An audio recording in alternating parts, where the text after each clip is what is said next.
Alright, we're going to try to do this in a single take.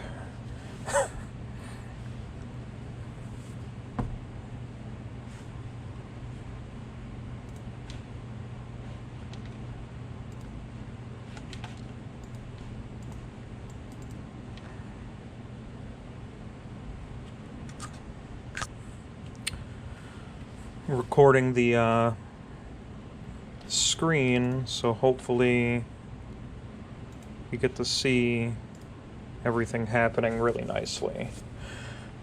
Okay, first order of business is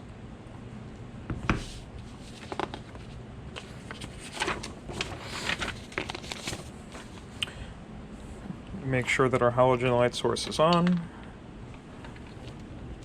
Kind of see that this is a big bright kind of thing in here. You can kind of see the light that this thing is outputting. Man, this thing is hot. Okay, so we're dropping this little plastic disc in here. This is going to be to attenuate the light a little bit, so it's not quite as bright and we can actually work with it. Okay, so our first thing's actually going to be plugging in our USB here, getting this all calibrated. This should pop up on the left-hand side here, but if not, I'm going to go through here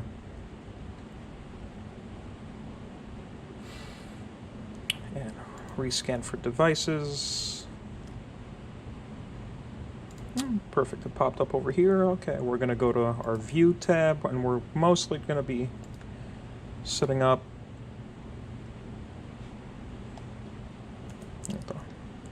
turn on our spectrum graph, and now we can edit our graph layer options. So we're going to want to go to our visible spectrum. I'm going to show our visible spectrum layer. You can see that the colors populated along the bottom here. Okay. I want to clip this to the trend line so that way it doesn't spill over. And we want to bring this layer to the front. Okay.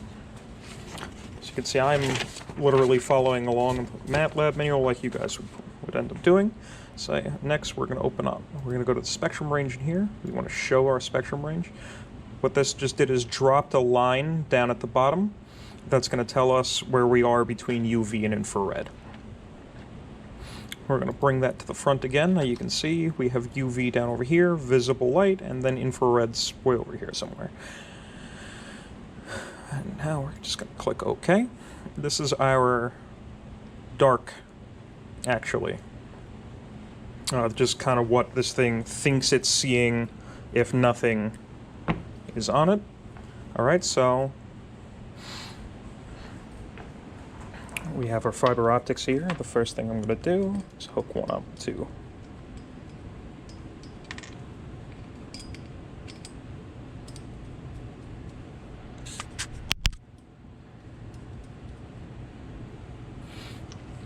okay, our light source. This is coming in from after a sample holder. So the light's actually going to come down that fiber optic way through a sample holder, down the fiber optic cable, and so on.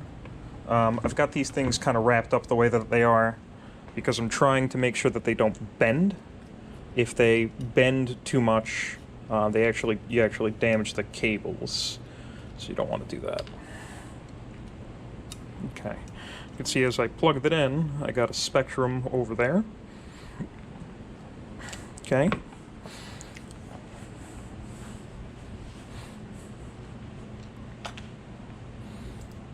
And we're going to modify our electronic dark correction, our integration time, etc., so on and so forth. So let's see kind of what this does to the plot. Now, a thing to note, I'm going to take a number of images here, right? Open up Excel.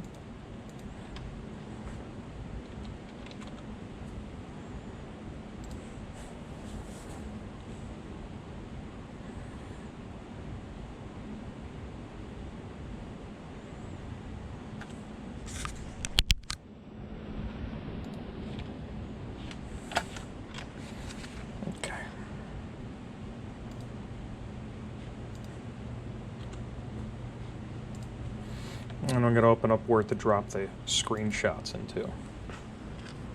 So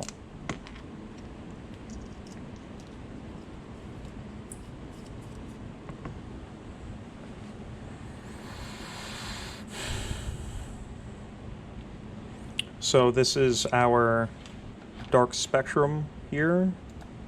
We're in scope mode. You can see that we're not actually capturing any real information here. If we turn on our electronic dark correction, however, right? So we'll turn on. Take a screenshot before. This is.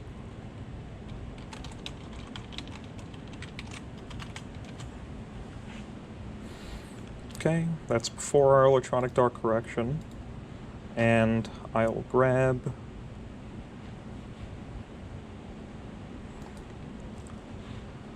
this data also dropped to the clipboard. So that's dark without EDC. Call this task 1. Right, and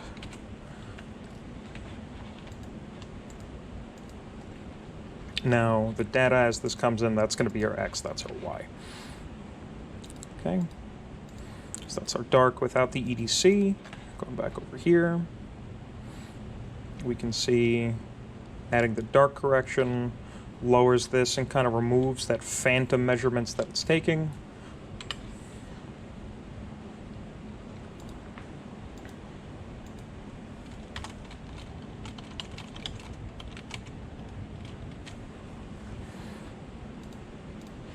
And I'll once again copy my spectra.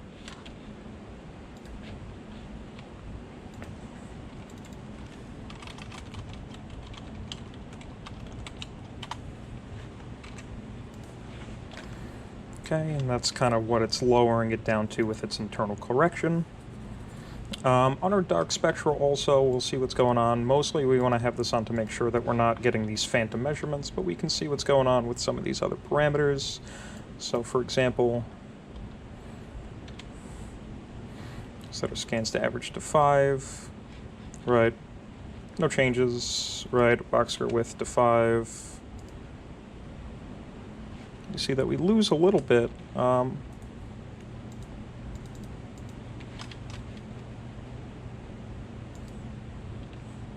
That's probably a little bit more clear. Let's see. Turn that back to 0. And back to 0. Okay.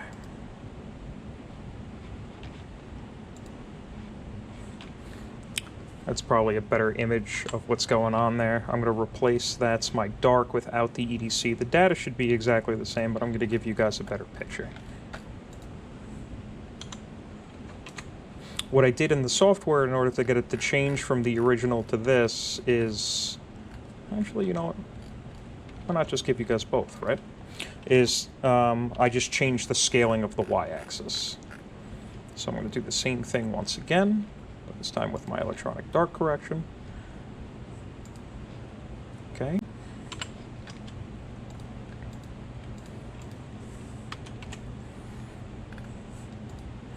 Cool. Okay. Let's check out if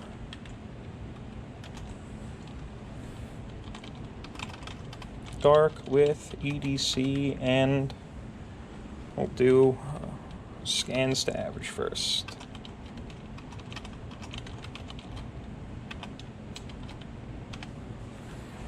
So normally our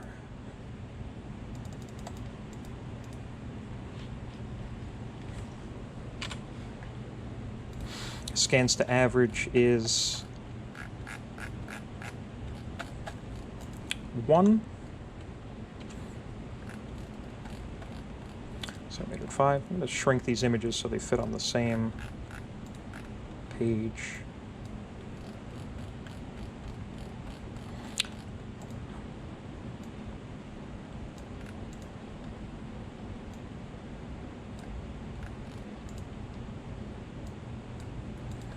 Okay, so now we actually have that as a comparison with the difference in the scale. Okay, so now with our scans to average set to 5, we can see that we lose a little bit of the noise in the plot here.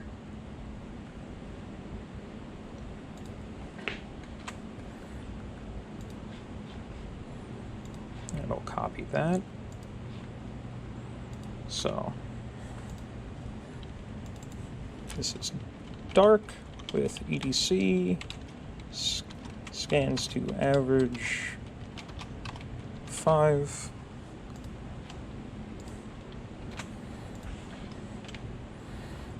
As you guys can see, this lab is pretty easy to kind of go through. We're still working just with what the machine, the spectrophotometer thinks the spectra is just when it's dark. You can see that increasing our boxcar width, like I just did, reduces a tremendous amount of the general noise that's going on. So in terms of modifying the signal, this is doing something awesome, right?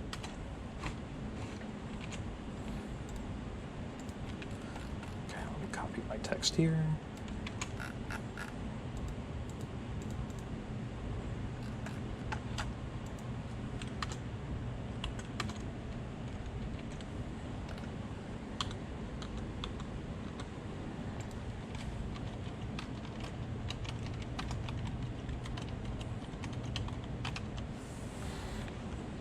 Okay, so this plot is with scans to average of 5, boxcar width of 5, and our electronic dark correction. So let's see if our integration time makes a difference. So the first thing that'll do is I'll raise my integration time, see if that's better. And I hit the enter key and you can see that some things changed, so I'll take a screen cap of that.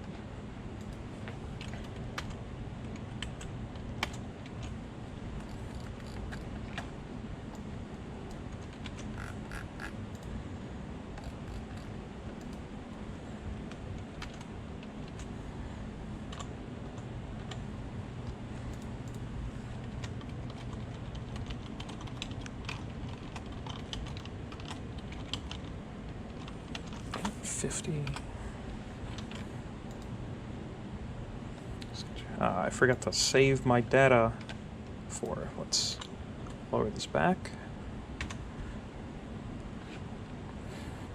It's always a big problem. You can move ahead and forget to actually save the data. There we go. Okay, so this is dark with EDC, scans to average 5, boxcar width 5. Perfect. Next one is going to be dark with EDC, scans to average 5, boxcar width 5, and integration time 50.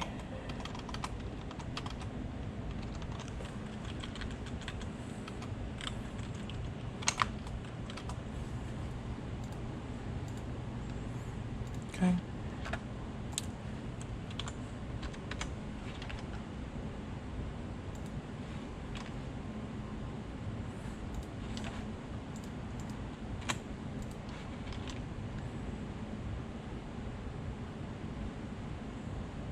Okay. So now that I modified that up, let me move it down, see if that makes it better or worse. Oh, wow. Okay. There's interesting behavior here, but you can see that that dropped it down. So I'll hit print screen there.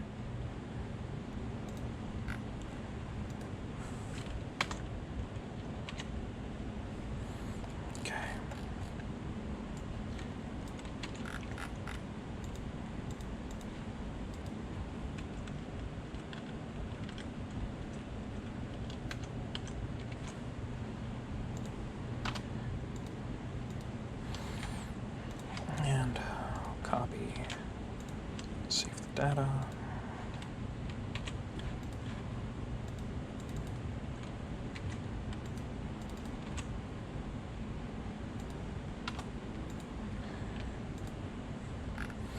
All right, so now that we did all of that with our dark, I'm going to repeat the exact same process with our light spectrum.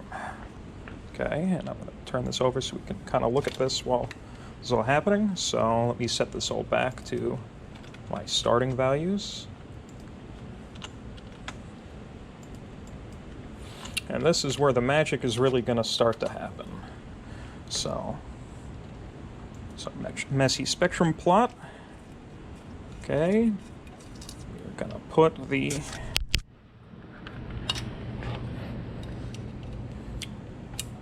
guy into here, and you can see that now that's off the charts. So I'm going to try to splice the video from the screen together into this. Hopefully that gives you guys a cool impression of what's going on. We'll do this, and wow, you can see that's right off the charts, actually. So what's happening here at the top, where this is clipping, is actually that it's overloading the sensor, so we can't actually tell what's going on here. So by modifying our integration time scan to the average and boxcar width, we're actually going to hope to make this into a more understandable plot. So first thing I'll do is I'll take my spectrum here with this light source with default settings. Awesome.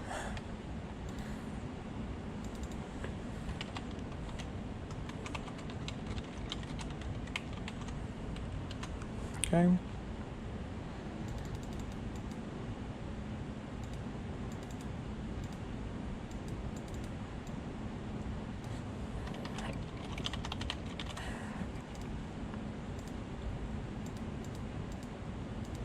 Okay.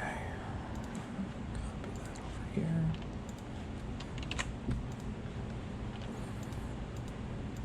Okay, and I'm going to go through this a little bit more quickly now since I talked through it the first time. So our first one's going to be our electronic dark correction. That just moved the plots down just a bit.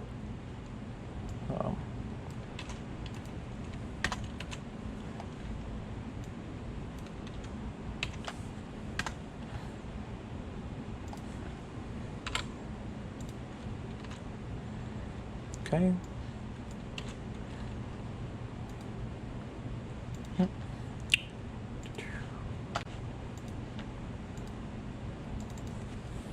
Light with EC. Beans.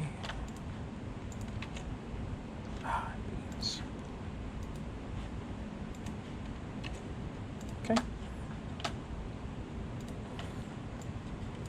Next is going to be following the same formula, our EDC and scans to average of 5.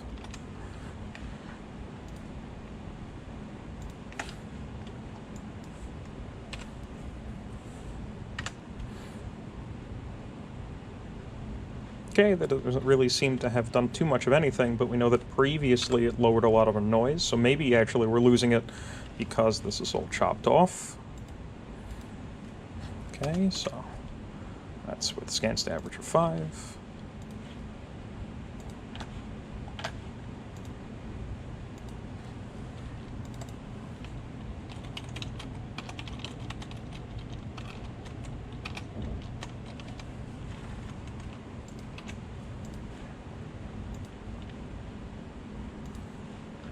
Okay. Next is our boxcar width of 5. Okay, once again, doesn't really seem to have done too much of anything.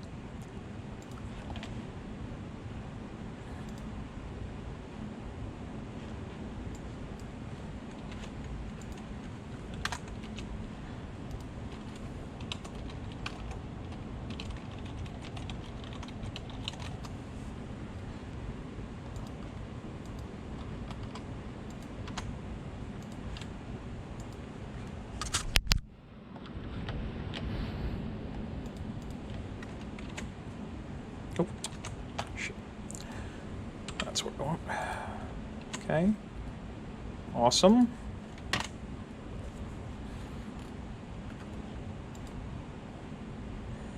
And now we can copy our spectra data. Up there. Light with EDC. STA5. Boxcar width 5. Awesome.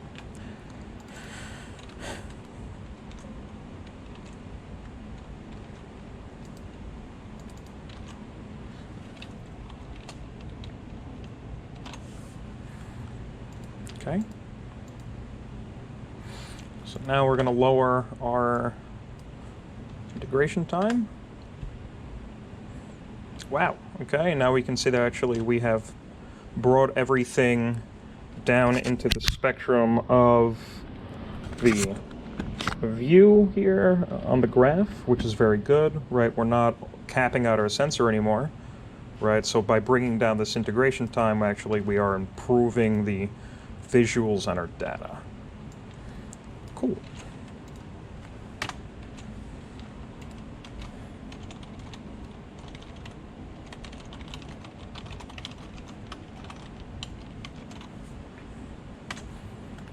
All right.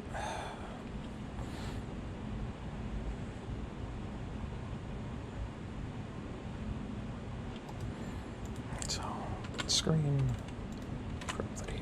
Hooray. Okay.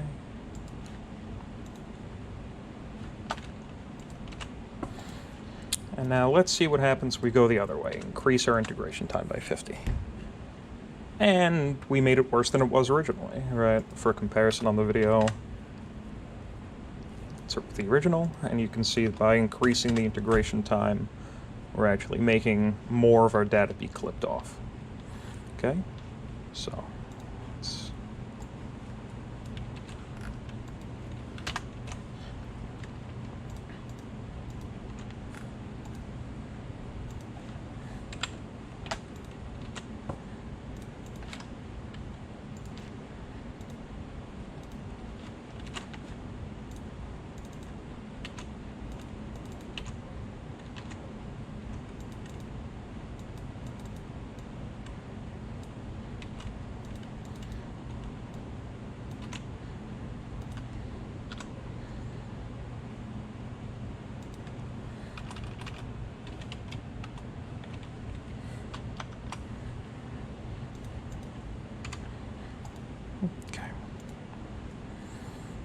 Awesome. So that's all of task 1.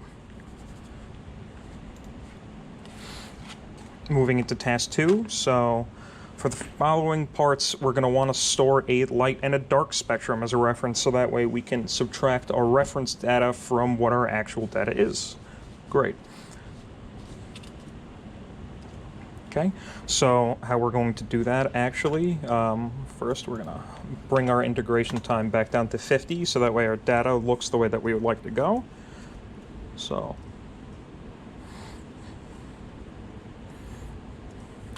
and in order to get our dark spectrum, we want to block the light coming through, so we want to block this, right, and take our data. So what we want to do is put something very, very, very solid here that won't translate light in here to block all of the light. So that way we can take our dark spectrum. And our dark spectrum is taken with a dark light bulb up in the software, right? Awesome, that's our dark spectrum. And actually, let me take a screenshot of that for you guys. Okay.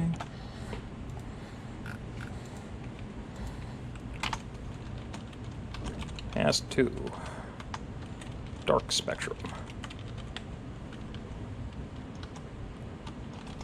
Prep for task 2 through 4. Okay, we don't need to... I guess I'll record the data for this. I might as well, right? Okay. Dark spectrum. Okay. And then our light spectrum is the same thing, but now we just want that. So we take the piece of wood out of there so the light goes through correctly. We'll hit the light bulb for the light spectrum, and we'll copy this to the clipboard.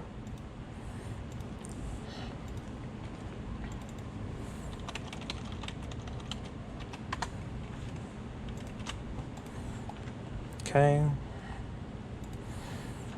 And print screen.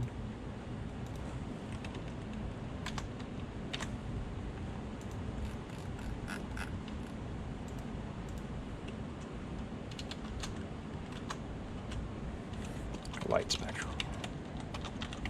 Okay.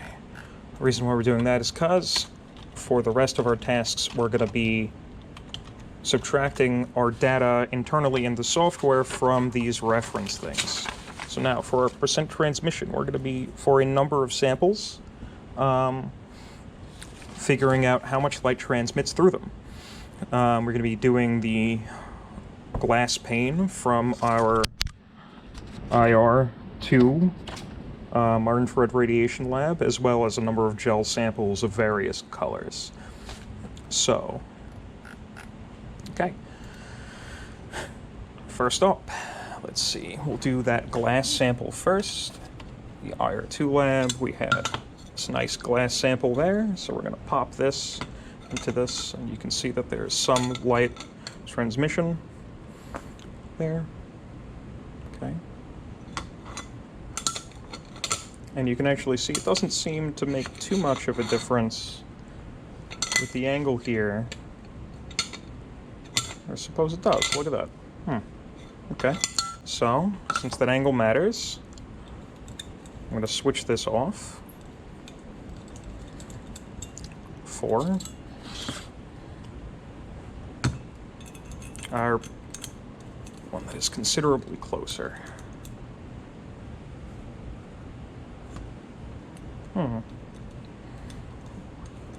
But that changes our light spectrum. Okay.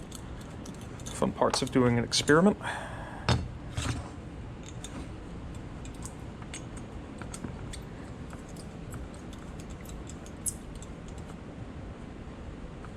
Okay. We'll stick one of these guys in here as a spacer. Kind of hold it up.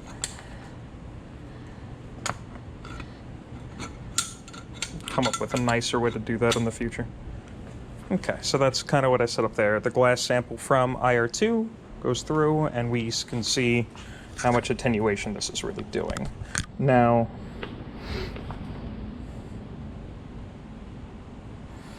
this is our percent transmission.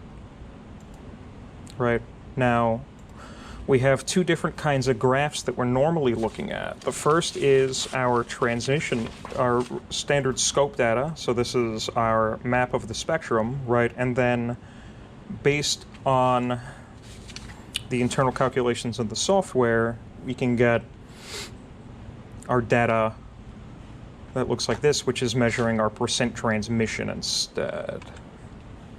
Okay.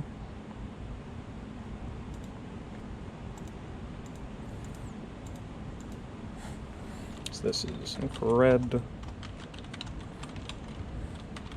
glass. Great.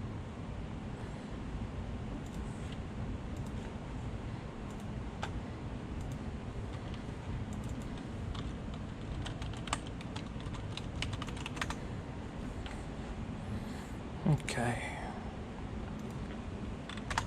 What's our next one? We're going to do our Roscoe and our Roscoe 91 and our Roscoe 27. Now, this is one of these times that I wish that I had another person in the lab, but we'll do our very best here. So, go back over to our Spectrum software. Right, we can see that our percent transmission is almost zero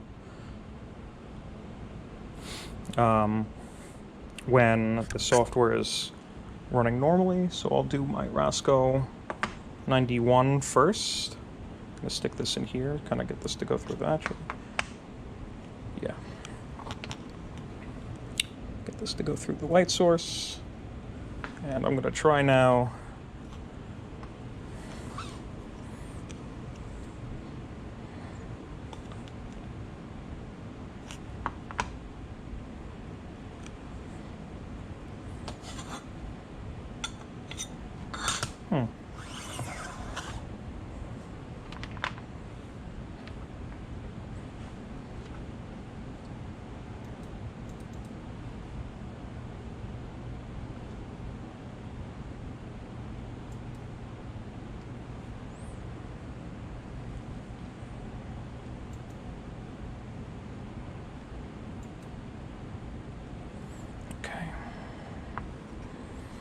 So now when I put my Roscoe in here, you can see that that brings that all the kind of the way down.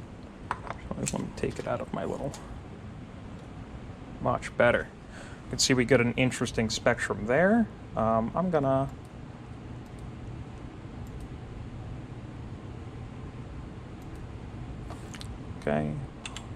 try to do a number of things, trying to be two people at once. Paste that. Then in the Excel, copy spectra.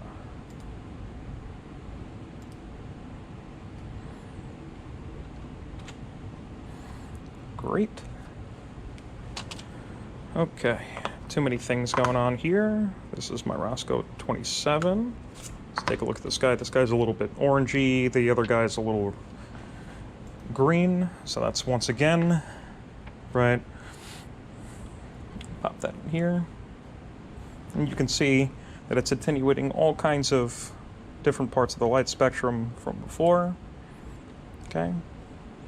Once again, copy my data. I'll mark these in just a second. Boom. Print screen. Okay.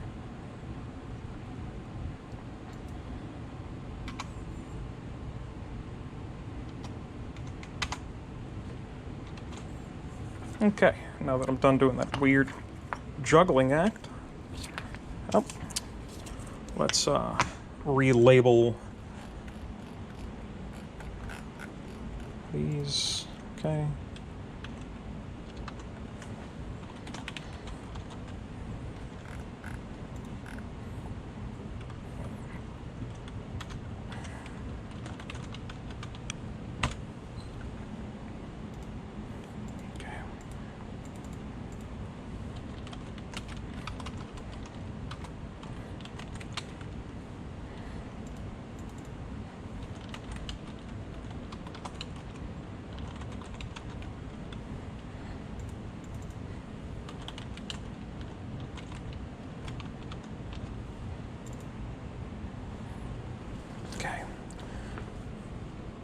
So now we want to do a number of our color samples, our blue, our red, yellow, and our red. Those colored gels look like this. Okay, we don't need these two guys anymore. So we got blue, yellow, and red. We're going to check the spectra of those guys. Let me look ahead and see what else we want. We want an orange one. We want a green one. Nice. And a violet one, or a purple one. Okay.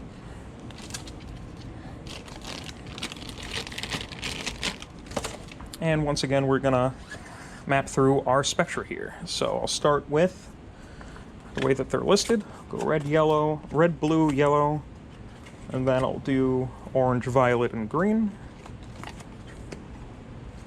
Okay, so our red filter. You can see that we've got some interesting kind of stuff going on there. Copy the spectra data.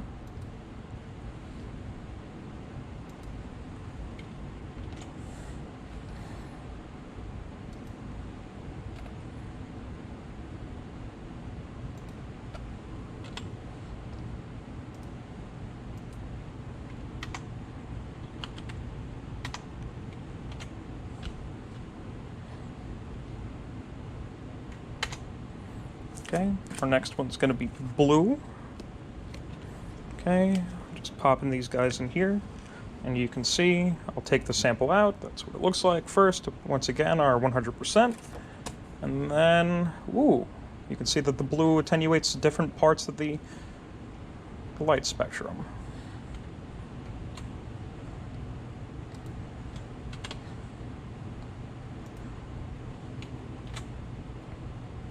Okay.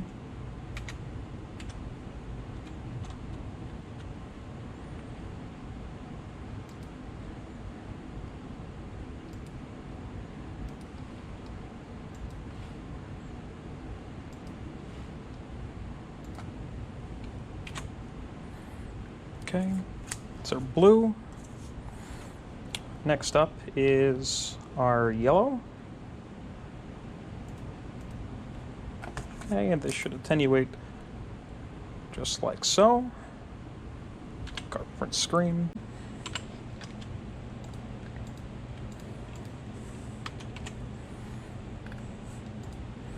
Cool.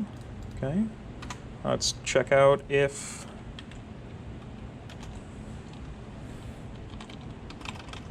dark with EDC, and we'll do scans to average first.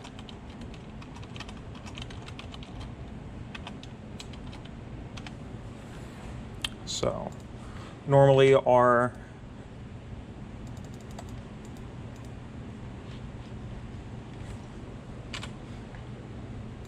scans to average is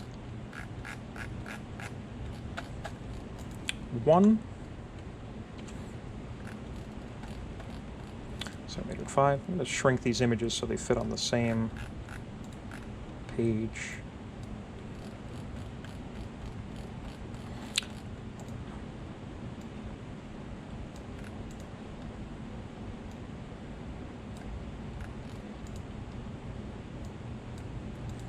Okay, so now we actually have that as a comparison with the difference in the scale. Okay, so now with our scans to average set to 5, we can see that we lose a little bit of the noise in the plot here.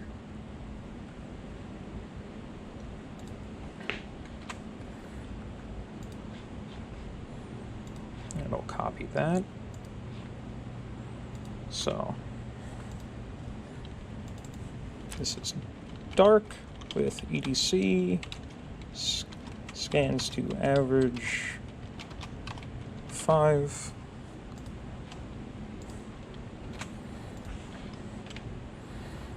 As you guys can see, this lab is pretty easy to kind of go through. We're still working just with what the machine, the spectrophotometer thinks the spectra is just when it's dark. You can see that increasing our boxcar width, like I just did, reduces a tremendous amount of the general noise that's going on. So in terms of modifying the signal, this is doing something awesome, right?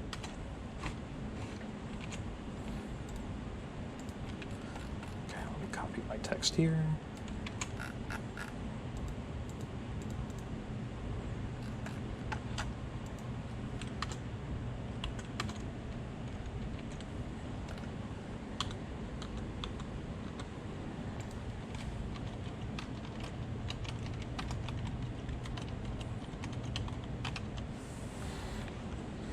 Okay, so this plot is with scans to average of 5, boxcar width of 5, and our electronic dark correction. So let's see if our integration time makes a difference. So the first thing that'll do is I'll raise my integration time, see if that's better. And I hit the enter key and you can see that some things changed, so I'll take a screen cap of that.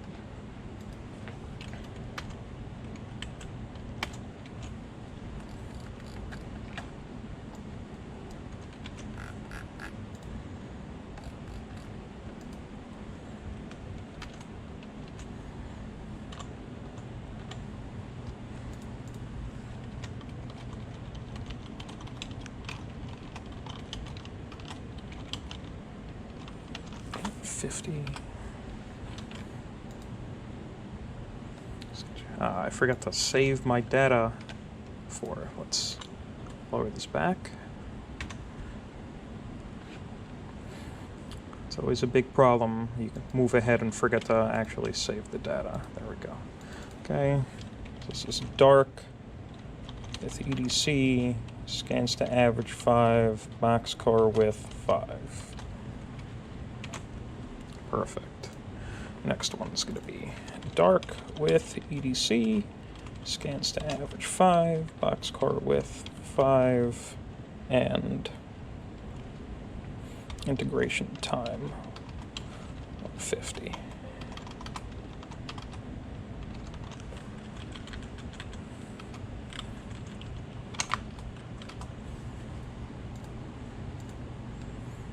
Okay.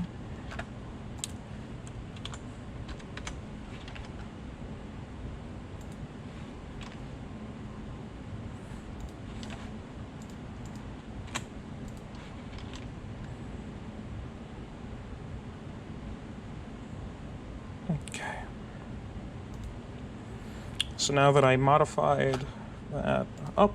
Let me move it down, see if that makes it better or worse. Oh, wow. Okay. There's interesting behavior here, but you can see that that dropped it down. So I'll hit print screen there.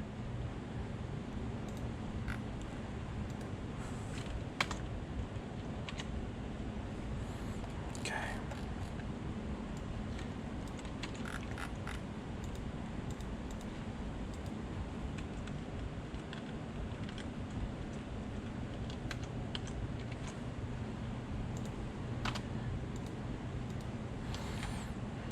And copy, save the data.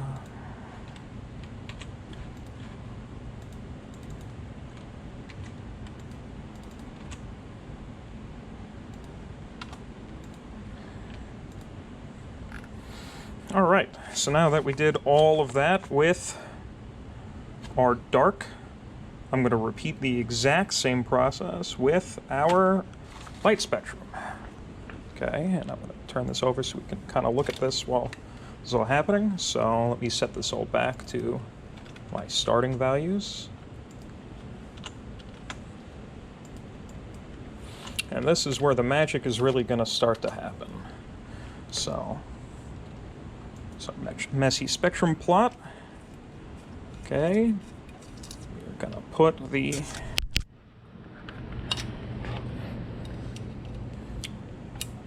guy into here, and you can see that now that's off the charts. So I'm going to try to splice the video from the screen together into this. Hopefully that gives you guys a cool impression of what's going on. We'll do this, and wow, you can see that's right off the charts, actually. So what's happening here at the top, where this is clipping,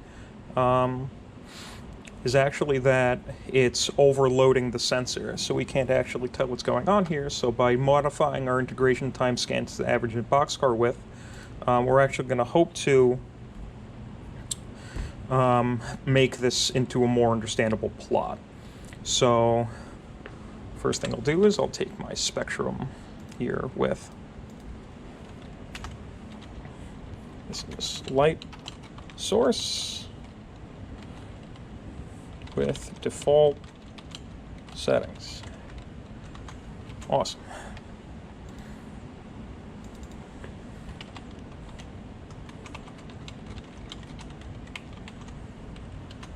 Okay.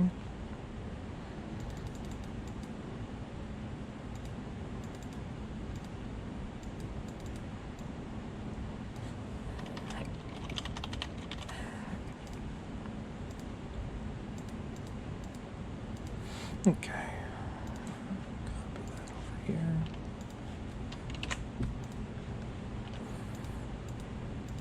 Okay, and I'm going to go through this a little bit more quickly now since I talked through it the first time. So our first one's going to be our electronic dark correction. That just moved the plots down just a bit.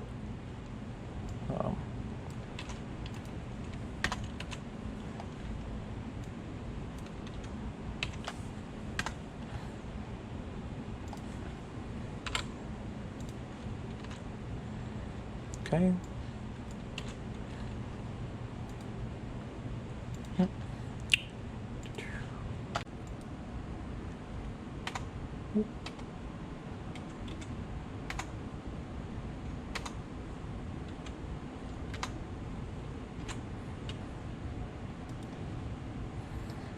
And I'll take spectrum data.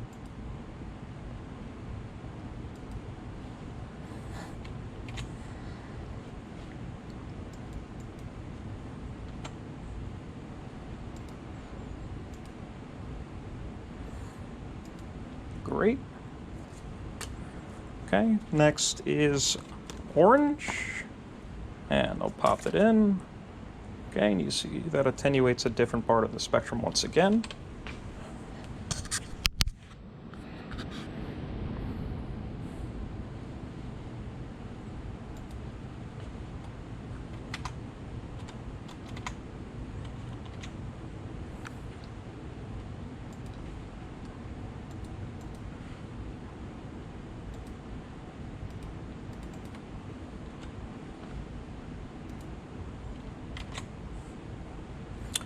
Okay. text is violet. Very interesting.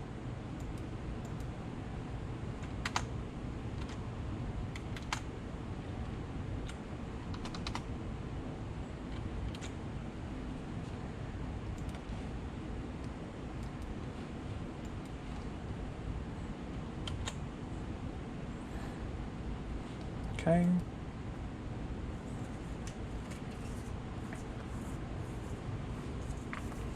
And green is our last one. So let's see what happens to the spectrum when we do that. Very cool.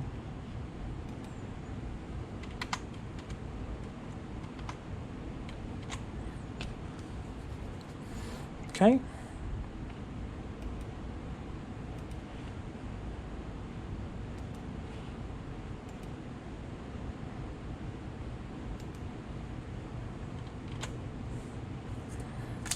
Okay, that's all of our colored samples. Now, step 5 in task 2 says for the secondary colors you choose, measure the transmission of the combination of the stack of 2 primary colors that is mixed storm and save the data. So that's some color theory stuff there. So we give you the example, for example, that green would be blue and yellow stacked together to see if that looks about the same on the spectrum, right? Because theoretically it should be. So we'll take our blue and our yellow samples together, hopefully making a good green sample, stick that in there. Okay, interesting.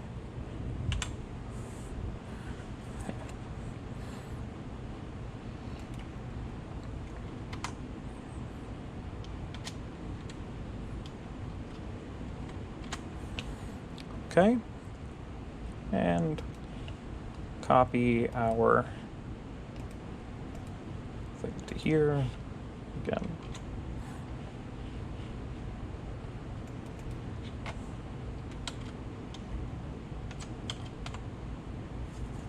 Okay, that's all of task 2. Okay, I think I'm almost done with these color filters for now. We're gonna skip task 3 and we're gonna calculate that stuff the hard way. Hooray.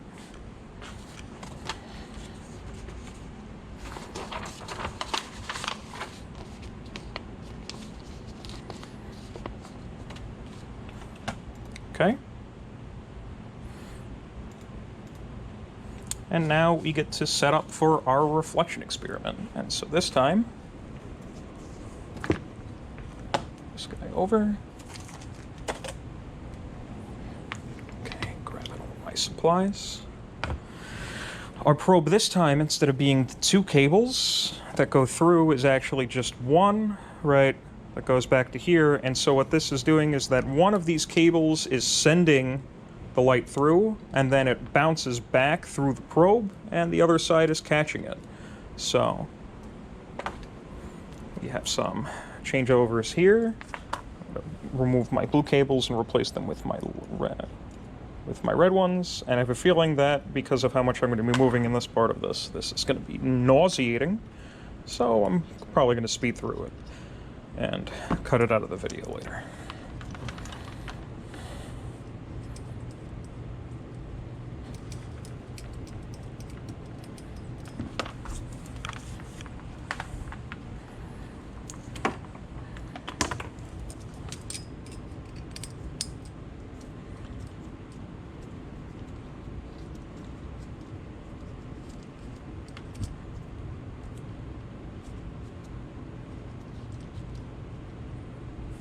Okay.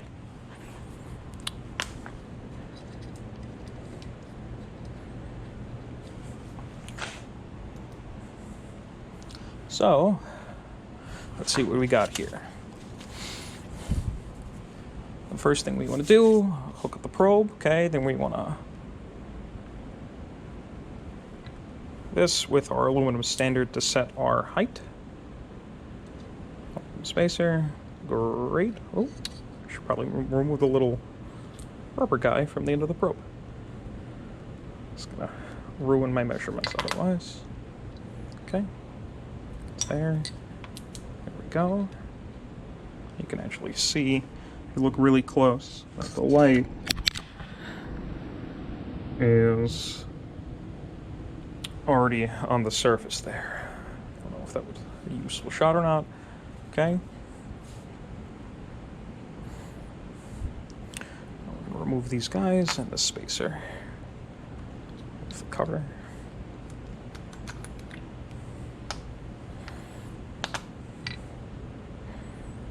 Bingo. There's a bunch of cool stuff happening with the software right now, I'm sure, and so we'll talk about that in a minute. But for now, okay.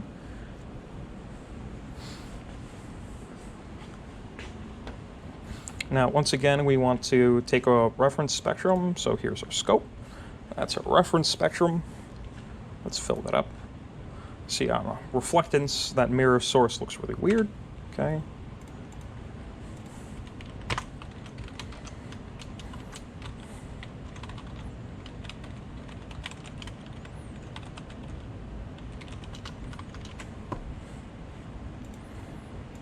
I'll copy that data for you guys.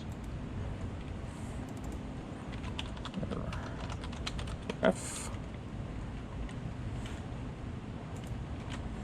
Okay.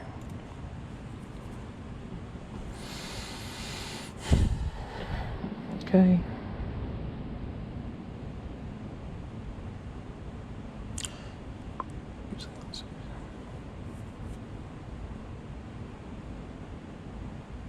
Okay, now we're going to take some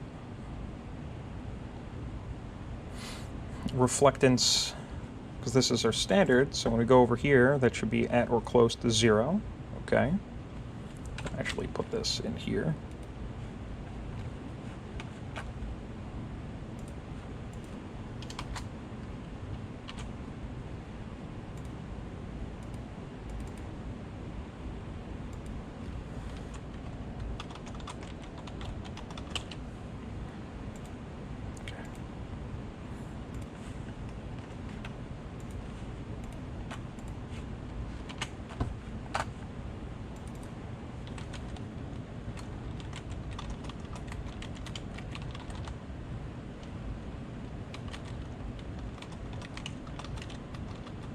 Okay, it's the reflectance of the mirror reference. All right, so now we're going to put some stuff in here and kind of just take some samples and see what the reflectance is. And the things that we will use are our glass sample, use the CD, that'll give us some interesting reflectance. Let's see, what else do we want to use? What else fun things do I have? Oh, I've got a white reference here to see what that reflects like, and I'll grab some colors. Right.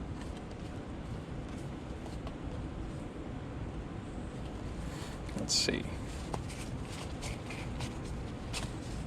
I'll do some purples. Do this flip-flop. Right. Okay. And I have this painted glass. And for interesting sake, we'll see what aluminum foil looks like. Okay, so now I can put my mirror away. For all of my samples, since I'm comparing them to the mirror, I want the height to be the same, so I'm going to drop the block onto all of them. So let's look at our IR1, or our glass from that infrared lab. Okay. Bingo. Okay, and this is what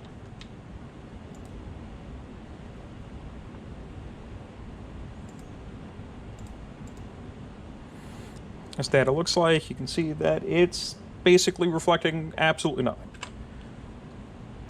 Cool.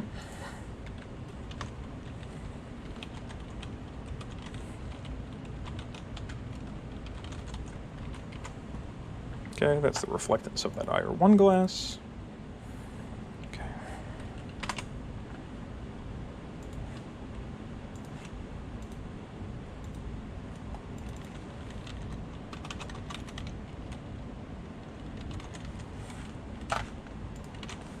Okay. Let's look at some other samples. Some other stuff will actually be interesting. Let's check out our CD. CD will be fun.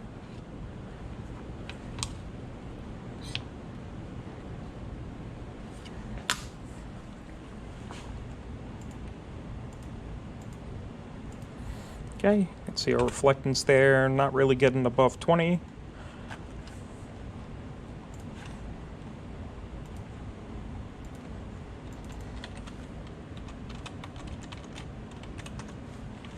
Okay.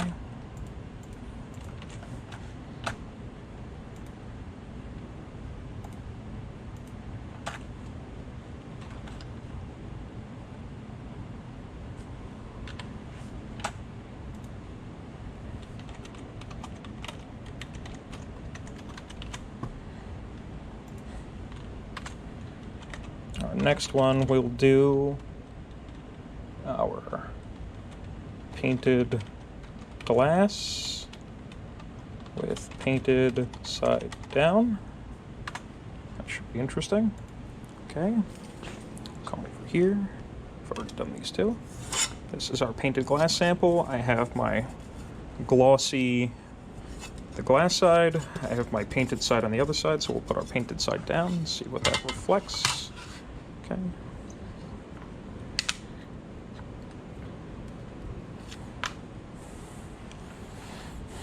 Cool. Okay.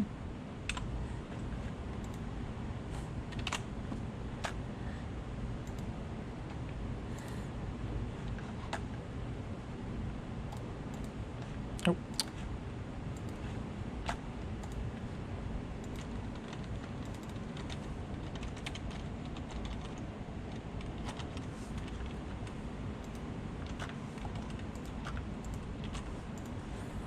Okay, next we'll do our painted side up. Up. Okay. Since I already did the height, should be fine. Wow. Okay, so you see painted doesn't reflect anything. We probably would have guessed that happened. Reflect, painted, glass, paint, side. Oh, great.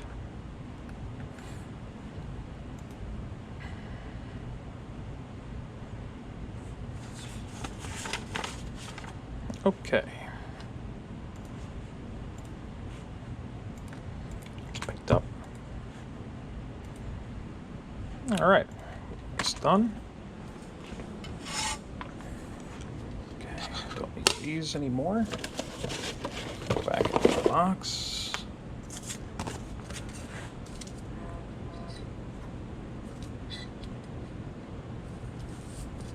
Boop. That's aluminum foil.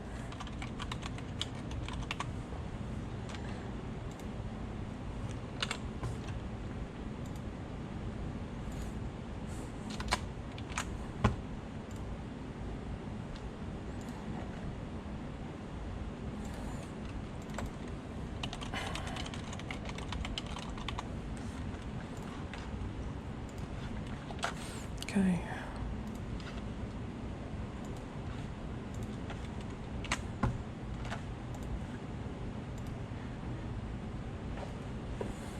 Shove the aluminum foil. Okay.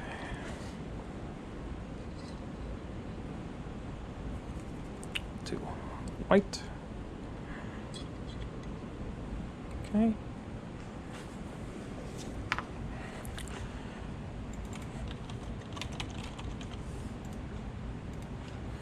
Okay, oh, interesting. The white one reflects a couple of things here.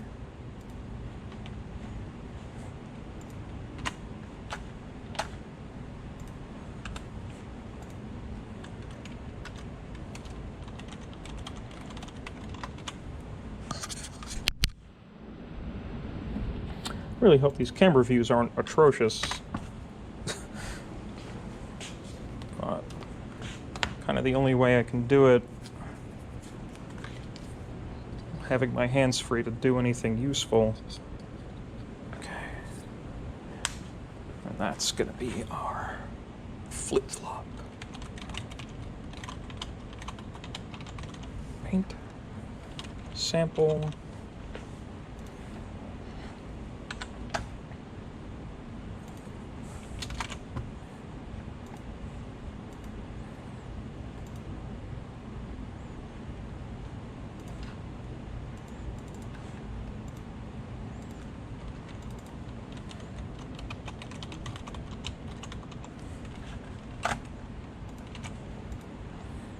Okay.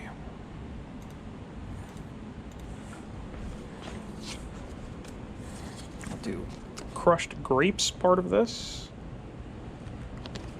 Okay. Just the same thickness. Great. Put that here so that way it doesn't move. Crushed grapes is reflecting in the purple region, which is kind of what we would expect.